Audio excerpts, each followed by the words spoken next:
Welcome back to Pet Health Unpacked, the show that helps us navigate, the big decisions we make for our pets. I'm your host, Ben Carter. Today, we're stepping into the most colorful and confusing aisle of any pet store, the food aisle. It's a daunting place, Ben. I'm Dr. Marcus Thorne. Right. My world is pet food formulation and regulation, so I spend a lot of time looking at what's behind those beautifully designed bags. Dr. Thorne, it's great to have you, and that's exactly what we want to do today. Look behind the bag. You see pictures of majestic wolves, you read words like holistic, ancestral, premium. It feels impossible to know what's real and what's just marketing. You've hit on the central challenge, and that's precisely why the World Small Animal Veterinary Association, or WSAVA, developed their guidelines on selecting pet foods. Okay. It's not a list of approved brands, but something far more powerful. It's a set of tools to help you think like a nutritionist. So it's less of a fish and more of a how to fish guide.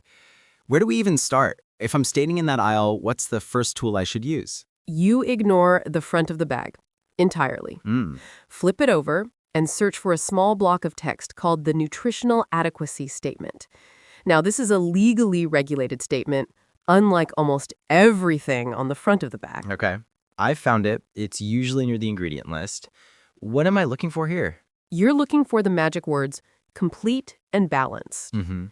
This tells you the food provides every single nutrient your pet needs for a given life stage, like growth for a puppy or maintenance for an adult. It will also say that it meets the nutritional levels established by AAFCO in the US or FIDIAF in Europe. So that one statement seems to cut through a lot of the noise. Yeah. It's basically a yes or no on whether it's a staple food or just a snack. Exactly. A food labeled for intermittent or supplemental feeding is a treat. Okay. It's not a meal.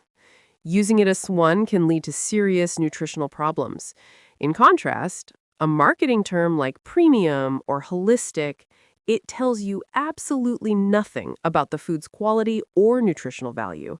It has no legal definition. Impressed. That's a game changer. But the WSAVA guidelines, they encourage us to go even deeper than the label, don't they? Yes. They want us to actually, talk to the companies. This is where you separate the truly great companies from the great marketers. Right. WSAVA provides a list of questions to ask. The first and critical one is, do you employ a full-time, qualified nutritionist? And what are the credentials we're listening for? You want to hear that they have a PH&D in animal nutrition, or even better, that they are a board-certified veterinary nutritionist through the American or European colleges. Wow. That's the gold standard.